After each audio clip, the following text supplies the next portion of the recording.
C'est la direction qui a balancé. Donc ça veut dire que derrière, ils continuent à leur manœuvre. Tribunal de grande instance de Versailles, mercredi matin. Un salarié gréviste de l'usine PSA d'Aulnay-sous-Bois comparaît pour avoir brisé une vitre en gare pendant une manifestation.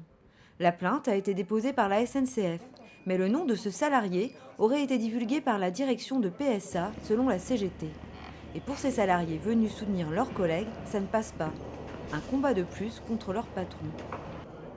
Gare de RER de Villepinte, un peu plus tôt, où le groupe s'est donné rendez-vous. Ensemble, ces salariés ont mené une grève de 5 mois.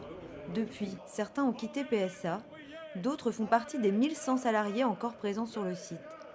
Ce long combat pour sauver leur emploi a laissé un goût amer. C'est le cas de Julien, ex-salarié de PSA.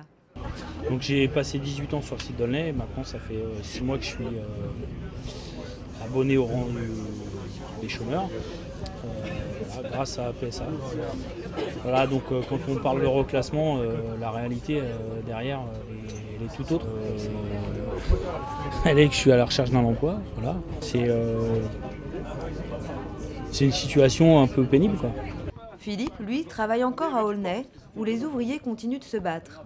À Aulnay, il y a de plus en plus de gens qui protestent parce que pour différentes raisons, ils ne se sont pas mis dans le mouvement il y a 5 mois.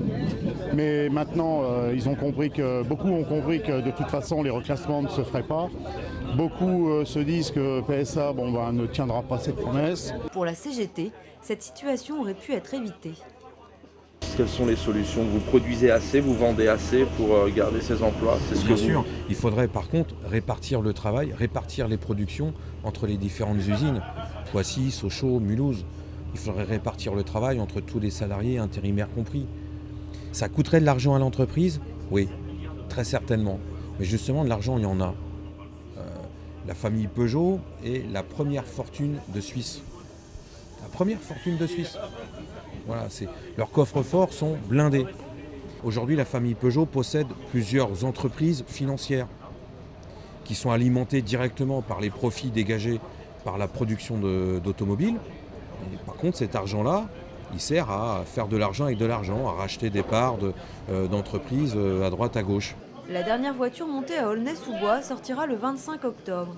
Quelques mois encore, des pièces détachées seront produites dans cette usine qui fermera courant 2014.